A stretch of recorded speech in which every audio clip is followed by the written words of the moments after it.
अस्सलामुअलैकुम वरहमतुल्लाहि वबरकातुहू। सामीन, नौकर की एक नई वीडियो में आपका मेज़बान आपकी खिदमत में हाज़िर है। आपकी भरपूर डिमांड पर आज मैं आपकी खिदमत में मेडिकल एग्ज़ामिनेशन की वीडियो लेकर हाज़िर हुआ हूँ। इस वीडियो में मैं आपको बताऊँगा कि FIA, Sindh police, national accountability bureau, airport security force और अदर जितने भी सिविल फोर्सेस हैं उनका मेडिकल फ़िटनेस टेस्ट कैसे होता है, मेडिकल फ़िटनेस टेस्ट में क्या क्या चीज़ें चेक की जाती हैं और किन किन ग्राउंड्स की बुनियाद पर आपको मेडिकली अनफिट करार दिया जा सकता है। तो इस वीडियो में मैं आपको मुकम्मल तफसीलात बताऊँगा, कंप्लीट प्रोसेस में आपके साथ शेयर करूंगा। इशूएंस ऑफ मेडिकल लेटर से लेकर issuance of medical fitness certificate तक तमाम चीज़ें मैं आपको बताऊंगा। वीडियो आपने कंप्लीट वॉच करनी है। आप कंप्लीट वीडियो देखेंगे तो आसानी से आपको सारी चीज़ें समझ में आ जाएंगी और आप इसके लिए भरपूर तरीके से अपने आप को तैयार कर सकेंगे। Medical examination step number 1, issuance of medical letter, यानी कि मेडिकल लेटर का अजरा। जब आपको अपॉइंटमेंट के लिए कंसिडर कर लिया जाता है तो जो पहली चीज़ होती है, आफ्टर इंटरव्यू मेरिट लिस्ट में नाम आने के बाद डिपार्टमेंट आपको कॉल करता है, आपको बुलाता है और आपको मेडिकल के लिए मेडिकल का लेटर दिया जाता है। Step number 2, report to concern civil surgeon oblique hospital. इसका मतलब ये है कि जब मेडिकल लेटर आपको मिल जाता है डिपार्टमेंट की जानिब से बाय कोरियर और बाय हैंड, तो मुताल्लिका सिविल सर्जन या मुताल्लिका अस्पताल आपने पहुंचना होता है। मुताल्लिका सिविल सर्जन या अस्पताल से क्या मुराद है, तो जो आपको मेडिकल लेटर दिया जाएगा तो उसमें तमाम चीज़ें मेंशन होगी कि आया आपने किसी हॉस्पिटल जाना है या आपने किसी सिविल सर्जन के पास जाना है जो फेडरल गवर्नमेंट के एम्प्लॉयज़ की मेडिकल से रिलेटेड तमाम मामलात को देखता है। तो एज़ पर मेडिकल लेटर आप या तो किसी हॉस्पिटल में रिपोर्ट करेंगे या किसी सिविल सर्जन के पास रिपोर्ट करेंगे। Step number 3, candidate may be refer to any laboratory public hospital.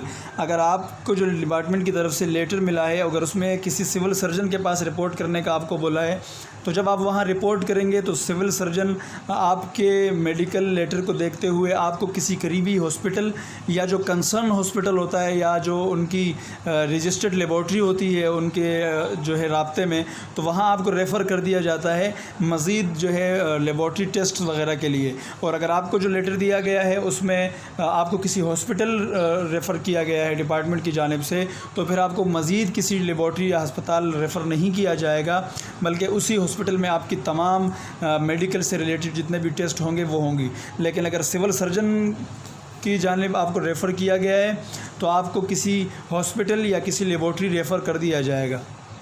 Medical examination step number 4, blood samples oblique urine collection for laboratory test.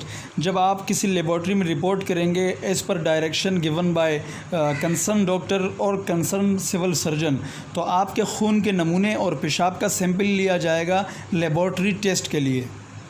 Medical examination जो स्टेप नंबर 4 है ये उसी का हिस्सा है। इसमें मैं आपके साथ जो आपके टेस्ट किए जाएंगे उनके नाम शेयर करूंगा। पहले नंबर पर है CBC ESR, दूसरे नंबर पर है यूरिन DR, तीसरे नंबर पर है चेस्ट PA। जो चेस्ट PA है ये आपका सीने का एक्सरे लिया जाएगा।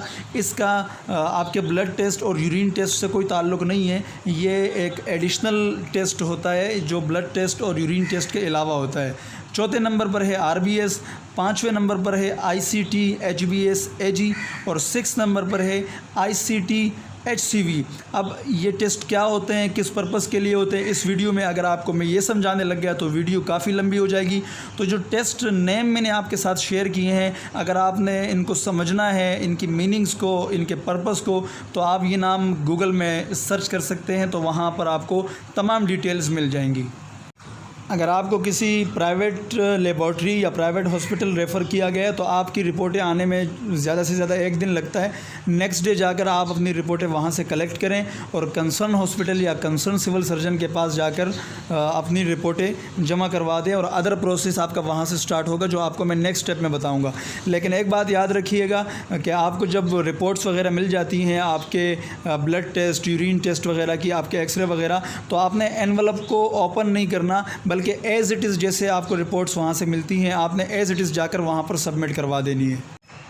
मेडिकल रिपोर्ट्स कलेक्ट करने के बाद आप कंसर्न हॉस्पिटल या कंसर्न सिविल सर्जन के पास दोबारा रिपोर्ट करते हैं।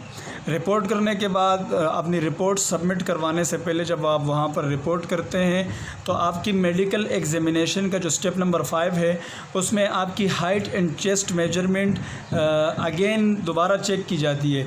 लेकिन परेशान होने की आपको ज़रूरत इसलिए नहीं है कि अगर आपकी हाइट और चेस्ट मेजरमेंट में कोई इशू होता है तो इस बुनियाद पर आपको फ़ेल नहीं किया जाएगा, ये जस्ट फॉर्मेलिटी का हिस्सा है। दूसरे नंबर पर आपकी आई साइट चेक की जाती है। आपकी स्क्रीन पर आपको एक पोस्टर नज़र आ रहा होगा जिसमें DFN PT XZ वगैरह के जो है अल्फ़ाबेट्स लिखे हुए हैं। तो आपकी आई साइट चेक की जाती है, आपको दूर खड़ा कर दिया जाता है, आपकी एक आंख बंद करवा दी जाती है और मुख्तलिफ़ तरीक़ों से आपसे रीडिंग करवाई जाती है। तीसरे नंबर पर आपका ब्लड प्रेशर चेक किया जाता है कि आया आपका ब्लड प्रेशर ज़्यादा लो तो नहीं है या आपका ब्लड प्रेशर हाई तो नहीं है। तो ये तमाम चीज़ें जो हैं ये फॉर्मेलिटीज़ का हिस्सा हैं और ये स्टेप बाय स्टेप आपकी हाइट और चेस्ट मेजरमेंट होती है। उसके बाद आपकी आई साइट चेक की जाती है, उसके बाद आपका ब्लड प्रेशर चेक किया जाता है। Medical examination step number 6, final round में जाने से पहले फ़ाइनल राउंड जो इस मेडिकल फ़िटनेस एग्ज़ामिनेशन का मेन राउंड होता है उसमें जाने से पहले जो स्टेप नंबर 6 होता है उसमें checking and consideration of medical reports and chest x-ray. इसमें आपकी जो मेडिकल रिपोर्ट्स होती हैं, जो आपका यूरिन और आपका ब्लड टेस्ट वगैरह हुए होते हैं, आपकी चेस्ट एक्सरे हुई होती है, तो एक डॉक्टर मेडिकल रिपोर्ट्स और आपके सीने के एक्सरे का मुआयना करता है। अगर उसमें कोई प्रॉब्लम होती है या कोई ऐसा रिज़ल्ट होता है जिसकी बुनियाद पर आपको या उस ग्राउंड पर आपको फ़ेल किया जा सकता है तो वो उस रिपोर्ट में अपने रिमार्क्स लिखकर आपको सिविल सर्जन के पास रेफ़र कर देता है। और अगर आपके रिपोर्ट्स में कोई मसला नहीं होता या कोई इशू नहीं होता तो भी वो उसमें अपने रिमार्क्स लिखकर आपको सिविल सर्जन के पास रेफ़र कर देते हैं। मेडिकल एग्ज़ामिनेशन स्टेप नंबर 7, इसमें जो सिविल सर्जन होता है वो ख़ुद आपकी इंटरनल बॉडी एग्ज़ामिनेशन करता है। Internal body examination by civil surgeon और कंसर्न डॉक्टर, जिस्म के अंदरूनी हिस्सों का मुआयना किया जाता है, जिसमें आपकी उर्दू में मैंने इंग्लिश के वर्ड्स भी लिखे हुए हैं, लेकिन अगर किसी को इंग्लिश समझ में नहीं आती तो उर्दू के वर्ड्स उनकी आसानी के लिए मैंने यहाँ पे लिखे हैं। सबसे पहले आपकी हर्निया चेक की जाती है, आपका इंटरनल बॉडी एग्ज़ामिनेशन किया जाता है जिसमें आपकी हर्निया और आपकी बवासीर, ये दो मेन चीज़ें सिविल सर्जन की जानिब से चेक की जाती हैं। लेकिन इन दोनों चीज़ों को चेक करने से पहले सिविल सर्जन जो है वो आपकी आई साइड अगेन चेक करता है, आपकी आई साइट को अगेन आपकी आई साइट की पैमाइश होती है, आपसे मुख्तलिफ़ चीज़ों की रीडिंग करवाई जाती हैं दोनों आँखों से, फिर आपकी एक आँख बंद करवा के फ़र्स्ट लेफ़्ट और फिर राइट, इस तरीके से मुख्तलिफ़ तरीक़ों से आपकी आई साइट चेक की जाती है। उसके बाद आपकी बवासीर और आपकी हर्निया चेक की जाती है, आया आपको हर्निया तो की प्रॉब्लम तो नहीं है, आया आपको बवासीर की प्रॉब्लम तो नहीं है। ये दोनों चीज़ें चेक करने के बाद वो आपकी मेडिकल रिपोर्ट्स वॉच करता है और उस पर वो रिमार्क्स वॉच करता है, उनको कंसीडर करता है जो उनके असिस्टेंट डॉक्टर ने उस पर रिमार्क्स दिए हुए होते हैं। और उसके बाद आपको PA सेक्शन में रिपोर्ट करने का कहा जाता है और वेट करने का कहा जाता है। Medical examination step number 8, last round, जब आप सिविल सर्जन के कमरे से बाहर आते हैं आपको वेट करने का कहा जाता है। तो उसके बाद अगर आपकी रिपोर्ट्स में कोई प्रॉब्लम नहीं होती, आपकी इंटरनल और एक्सटर्नल बॉडी में कोई प्रॉब्लम नहीं होती, कोई डिफेक्ट उनको नज़र नहीं आता, तो उसके बाद issuance of medical fitness certificate, यानी कि मेडिकल फ़िटनेस सर्टिफिकेट का इजरा, आपको मेडिकल फ़िटनेस का सर्टिफिकेट दिया जाता है। और ये वो मरहला होता है जब आप बिल्कुल 110% कन्फर्मेशन हो जाती है और आप उस डिपार्टमेंट का हिस्सा बन जाते हैं। और अब जब आप अपनी मेडिकल फ़िटनेस सर्टिफिकेट अपने डिपार्टमेंट में जमा कराते हैं तो उसी दिन से आपकी सैलरी स्टार्ट हो जाती है। लेकिन अगर आपकी बॉडी में कोई प्रॉब्लम होती है, आपकी रिपोर्ट्स में कोई प्रॉब्लम होती है, तो डायरेक्टली आपको रिजेक्ट नहीं किया जाता, बल्कि आपको एक टाइम फ्रेम दिया जाता है कि आप उस टाइम फ्रेम के अंदर अपना जो मसला है, अपनी जो प्रॉब्लम है उसको रिज़ॉल्व करवा कर आप दोबारा रिपोर्ट करें, ताकि दोबारा आपकी एग्ज़ामिनेशन हो सके और आपकी फ़िटनेस जो है वो बेहतर साबित साबित हो सके और आप उस मेयार पर पूरा उतर सकें। तो आपको बाकायदा टाइम दिया जाता है, तो परेशान होने की ज़रूरत नहीं है। ये तमाम स्टेप्स मैंने आपको बताएं। उम्मीद करता हूँ कि काफ़ी चीज़ें मैंने इसमें क्लियर कर दी होंगी, लेकिन उसके बावजूद अगर आपके माइंड में कोई सवाल है या आपके माइंड में कोई कन्फ्यूज़न है तो कमेंट सेक्शन के ज़रिए आप हमसे अपने सवालात पूछ सकते हैं और इंशाल्लाह हम ज़रूर आपके सवालात का आपको जवाब देंगे। इसी के साथ आपसे इजाज़त चाहता हूँ। अस्सलामु अलैकुम व रहमतुल्लाहि व बरकातुहू।